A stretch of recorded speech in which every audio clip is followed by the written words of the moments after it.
السلام علیکم دوستو، اگر تم 50 سال کے بعد بھی میرے دروازے پہ دستک دو اور کہو کہ مجھے تمہاری ضرورت ہے تو میں تمہارا ہاتھ تھام لوں گا، اور ساری دنیا بھی تمہارے مخالف ہو جائے، یاد رکھنا میں ہمیشہ تمہاری طرف کھڑا رہوں گا، بنا کسی مطلب کے، بنا کسی غرض کے۔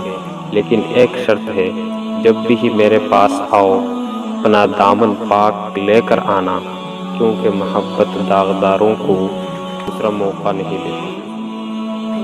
جب آپ پر آزمائش کا وقت آئے تو یہ مت سوچے کہ آپ پر کتنی بڑی آزمائش ہے، آپ یہ سوچے کہ آپ کتنے خوش نصیب ہیں کہ اللہ آپ کا امتحان لے رہا ہے۔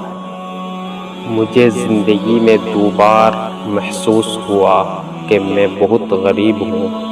پہلا تب جب میں بچپن میں اپنا پسندیدہ کھلونا نہیں خرید پایا تھا، دوسرا تب جب میں تمہیں اپنا نہیں بنا پایا تھا۔